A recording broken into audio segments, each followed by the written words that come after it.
Spoštovane gledalke, cenjeni gledalci, lepo pozdravljeni, čas je za petkove dogodke dneva. Celje in Šabac sta zdaj tudi uradno pobrateni mesti. Letošnji prejemnik nagrade Fani Hausman je Jurij Hudolin. Županja občine Vransko Nataša Juhart pripravila sprejem za več kot 400 občanov starih več kot 70 let. Košarkarice Cinkarne Celje bodo v vseh tekmovanjih branile lovorike. Danes je župan mestne občine Celje Matija Kovač županom srbske občine Šabac Aleksandrom Pajićem s podpisom listine o pobratenju tudi uradno potrdil sodelovanje teh dveh mest. Listino sta sicer oba župana podpisala že aprila v Šabcu, s tem srbskim mestom pa Celje goji prijateljske odnose že od leta 2012. Celje goji partnerske odnose z 12 mesti, od leta 2012 tudi s Šabcem iz Srbije. Takrat so namreč podpisali listino o prijateljstvu in sodelovanju ter se zavezali k vzpostavitvi povezav med ljudmi, mestoma in državama. S podpisom listine o pobratenju aprila so jo podpisali v Šabcu, zdaj pa tudi v Celju, želijo medsebojno sodelovanje še poglobiti. Gre za en nov korak na krepitvi prijateljstva in sodelovanja z mestom Šabac, ki ima s Celjem odnos že formalno 12 let od podpisa listine o sodelovanju in prijateljstvu. Danes to postaja tudi uraden pobraten odnos, tako je Šabac eno izmed mest, ki ima s Celjem tako relacijo. Za naše mesto to pomeni eno zelo pomembno področje, eno izmed bolj pomembnih področji dela v mednarodnem smislu, kjer se naslanjamo predvsem na sodelovanja med mladimi, med šolami, med nekaterimi drugimi ustanovami in Šabcem seveda vidimo kar nekaj priložnosti za krepitev našega sodelovanja, predvsem na področju zdravstvenih šol, na področju športa. V Šabcu je doma močan rokometni klub, na področju izmenjav izkušenj pri upravljanju z mestom, s komunalnimi storitvami. Šabac je tudi primerljivo mesto s Celjem po marsikaterem področju. Pobuda o pobratenju je prišla iz Šabca. Že danes so namreč aktivne povezave zlasti med mladimi iz obeh krajev, saj so otroci iz Srbije prihajali v zimsko šolo v naravi na Celjsko kočo. Tako v Šabcu kot v Celju pa si želijo, da bi bilo tega sodelovanja v prihodnosti še več. Siguran sam da su i grad Celje i grad Šabac sa svojim građanima zainteresovani za ovakav vid saradnje, pre svega tu mislim na saradnju u oblasti. Verjamem, da sta obe mesti s svojimi stanovalci zainteresirani za takšno sodelovanje.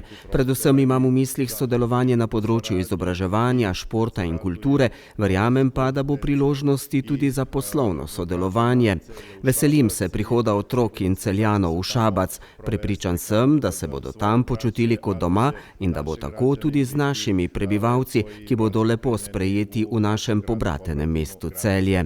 Sicer smo pobrateni s 5 mesti, a najbližje srcu, pa tudi po kilometrih je Celje in verjamem, da bo to sodelovanje na najvišjem nivoju. Ubeđen sam da će ova saradnja biti na najvišem mogućem nivou između grada Celja i grada Šabca. Delegacija mestne občine Celje si je med aprilskim obiskom Šabca ogledala mesto in že takrat začela pogovore o možnih načinih bodočega sodelovanja. Podobno so na srečanju vodstev obeh občin naredili tudi v Celju. Se veselim prihodnjega še močnejšega sodelovanja med mestoma, medsebojnih obiskov in pa prijateljstva, ki ga to prinaša. Po izkušnjah, ki jih imamo z drugimi mesti, so ta prijateljstva včasih res globoka in močno prepletena tudi med našimi občankami in občani in ostajajo taki stiki za celo življenje. Danes zjutraj smo ravno gostili gimnazijce in njihove prijatelje iz mesta Singen, kjer odnosi med šolama delujejo že več kot 30 let in vidi se, kako krepke in globoke vezi so to, tako da se veselimo take vezi razvijati tudi z mestom Šabac. Župan Matija Kovač je svojemu kolegu iz Šabca izročil tudi ključ mesta Celje kot simbol gostoljubja in dobrodošlice. Prejemnik letošnje pesniške nagrade občine Žalec Fani Hausmann za letošnje leto je Jurij Hudolin za pesniški ciklus Rdeča zemlja. Nagrade najboljšim na 7. natečaju so podelili sinoči v dvorcu Novo Celje.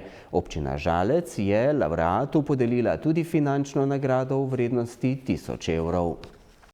Na tokratni natečaj za 7. po vrsti pesniško nagrado Fani Hausmann, ki jo podeljuje občina Žalec, je prispelo kar 63 pesniških ciklusov z vse Slovenije, 20 več kot prejšnje leto, kar potrjuje, da je ta nagrada v 7 letih postala nacionalno prepoznavna v pesniških krogih, na kar je župan občine Žalec Janko Kos še posebej ponosen. Meni je bilo v ponos, ker sem danes slišal, da je čezdalje bolj prepoznavna ta pesniška nagrada v slovenskem prostoru, čezdalje bolj kvalitetni cikli, da se prijavljajo ustvarjalci iz celotne Slovenije in to je tisto ta pravo. In mi bomo preprosto nadaljevali prostor izjemen. Ta mistični čarobni dvorec Novo Celje, prva slovenska pesnica Fani Hausmann daje en taka fatalka, izjemna ženska, po moje vzbuja v umetnikih še dodatno fantazijo, neko slo po ustvarjanju. Žirija za podelitev pesniške nagrade Fani Hausmann, ki so jo sestavljali dr. Zoran Pevec, profesorica Lidija Koceli, profesorica Marija Končina in lanskoletni prejemnik te nagrade Tom Weber, je letošnjo nagrado v znesku 1000 evrov podelila Juriju Hudolinu iz Grosuplja za ciklus pesmi Rdeča zemlja. Nagrado mu je izročil župan občine Žalec Janko Kos. Poleg Hudolina pa je komisija za nagrado v ožji izbor 5 avtorjev nominirala še Dejana Bosila, Francija Novaka, Andraža Poliča in Glorjano Weber, ki so se na prireditvi predstavili s kratkim izborom svojih del. Juriju Hudolinu, prejemniku pesniške nagrade Fani Hausmann, ta nagrada seveda veliko pomeni. Nagrada mi pomeni zelo veliko, kajti to je nagrada, ki se izvaja pod šiframi. Se pravi, ne ve se, kdo je kdo, ne ve se, kdo je avtor, gre za natečaj tekstov, v katerem vse do zmagovalca ne ve, kdo je ta avtor. Se pravi, tukaj je vsakršna kuhinja izključena in to daje nagradi zelo veliko vrednost. Drugače me pa kot ustvarjalca izjemno veseli to, da je poezija še vedno tako živa, da se veliko piše in da daje ljudem neko vzpodbudo ali pa mora biti celo tolažba za življenje. Za žirijo odločitev vsekakor ni bila lahka, saj so, kot nam je dejal član žirije in pobudnik Hausmannove nagrade dr. Zoran Pevec, na natečaj prispeli zelo kakovostni prispevki. Smo se na podlagi literarno-teoretičnega aparata, torej skratka na osnovi nekega znanja o literarni teoriji, odločili, da nominiramo nekoliko več, da izpostavimo nekoliko več nominiranih, ker je prišlo res izrazito veliko kvalitetnih prispevkov. Tako je bilo v prvem krogu 10 nominiranih, v drugem 5 in potem smo se istočasno, torej na enem sestanku oziroma na nekaj od teh sestankov odločili tudi zmagovalca. Moram reči, da je nagrada ena redkih tistih, kjer delamo v žiriji do konca pod gesli. Na prireditvi ob podelitvi Hausmannove nagrade pa so predstavili tudi letošnjo številko literarne revije Vpogled, ki jo že 20 let izdaja Zavod za kulturo, šport in turizem Žalec in iz te vsakoletne prireditve se je kasneje kot nadgradnja tudi razvil literarni natečaj Fani Hausmann.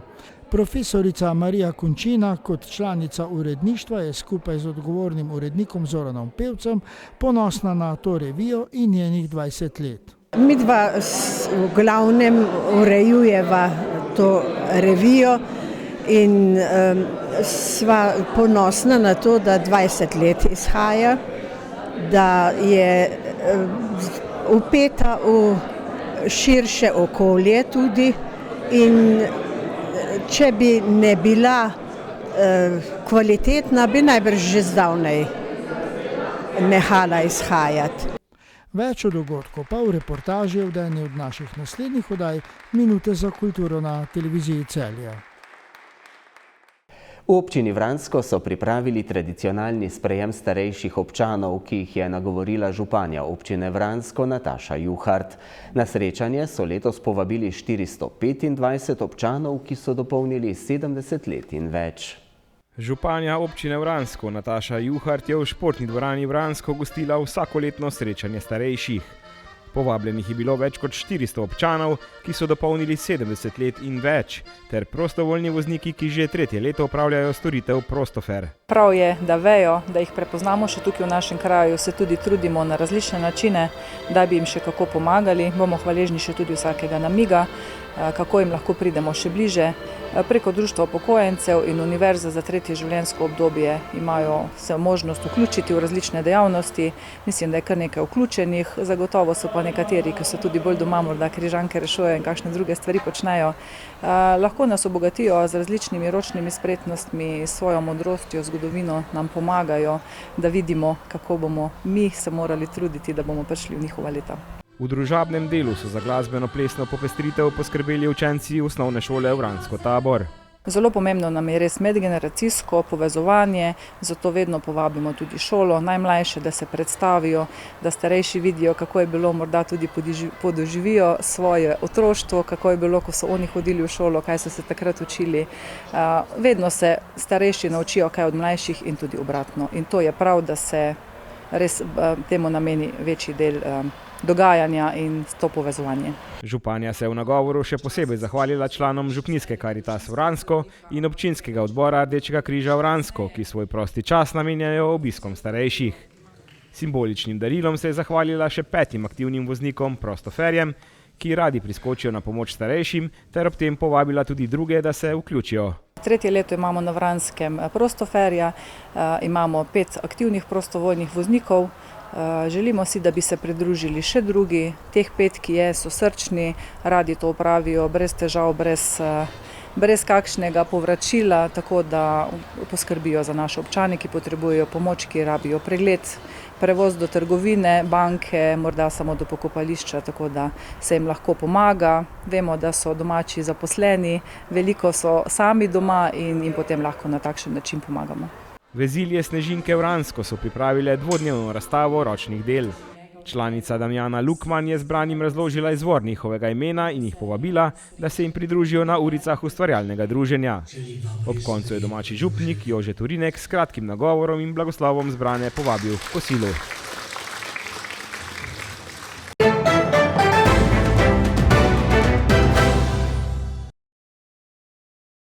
S tekmo med Ježico in Domelom se je sredi tedna začelo 34. državno prvenstvo za košarkarice.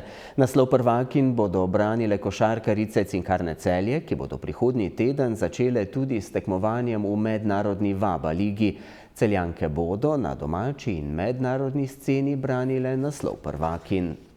Celjanke bodo v novo sezono vstopile z nekoliko spremenjenim igralskim kadrom.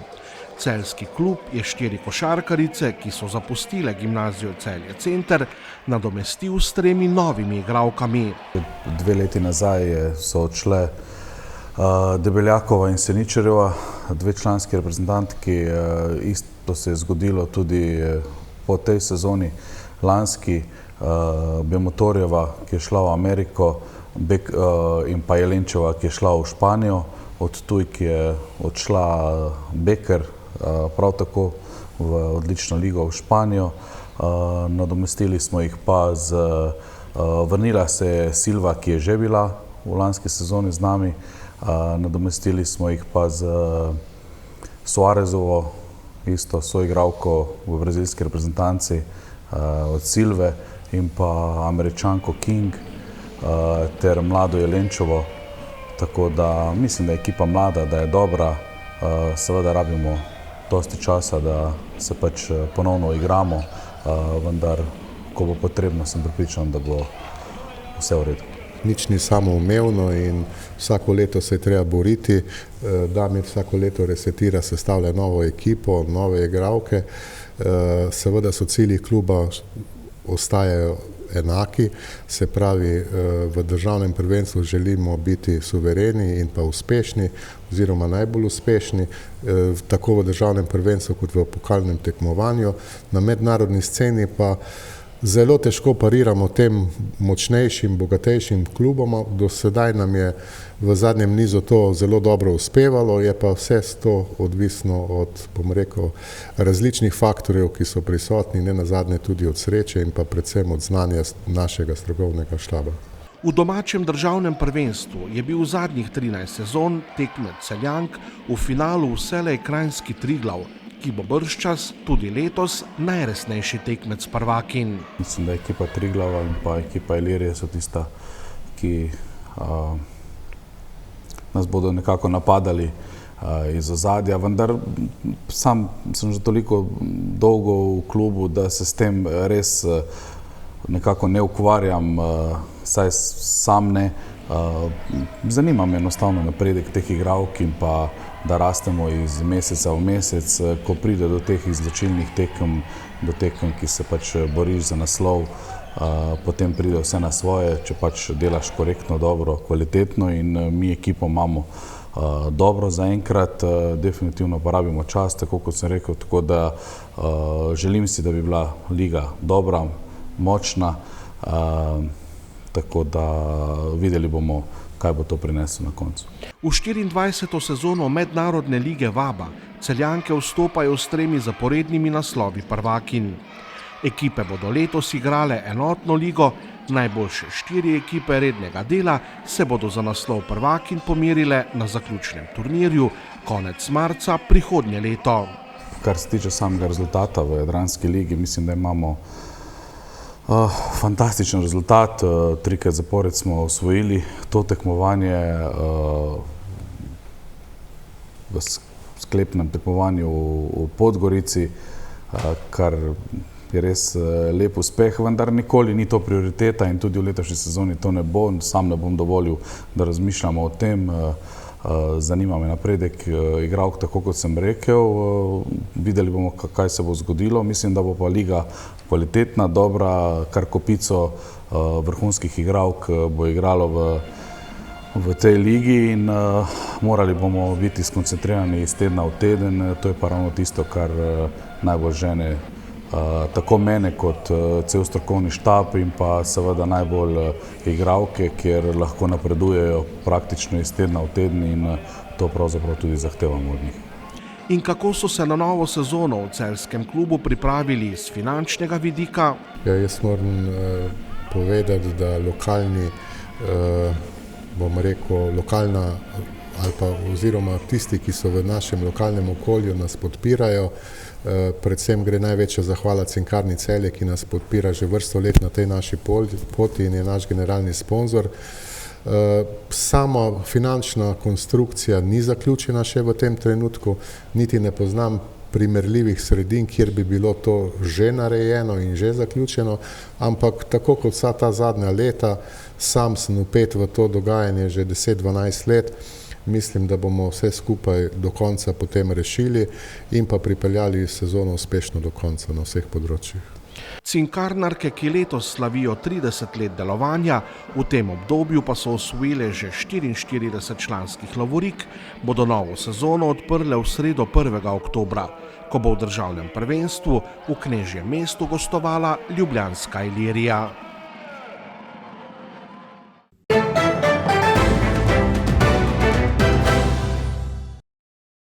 Padavine bodo zvečer po večini ponehale, od zahoda se bo jasnilo, veter bo oslabel. Najnižje jutranje temperature bodo od 12 do 16, na severozahodu okoli 9 stopinj Celzija. Jutri bo sprva ponekod na zahodu in jugu še nekaj jasnine, čez dan pa se bo pooblačilo.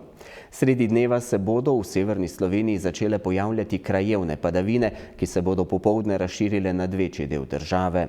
Na Primorskem bo možna tudi kakšna nevihta. Zapihal bo severovzhodni veter, na Primorskem proti večeru zmerna burja. Najvišje dnevne temperature bodo ponekod na severu le okoli 10, drugod od 14 do 23 stopinj Celzija. Popoldne se bo občutno ohladilo, v nedeljo pa se bo razjasnilo in po nekaterih kotlinah bo jutro megleno. Še bo pihal severovzhodnik, na Primorskem burja. V ponedeljek bo sončno, svežim in ponekod meglenim jutrom. Spremljali ste dogodke dneva na televiziji Celje. Hvala za pozornost in nasvidenje.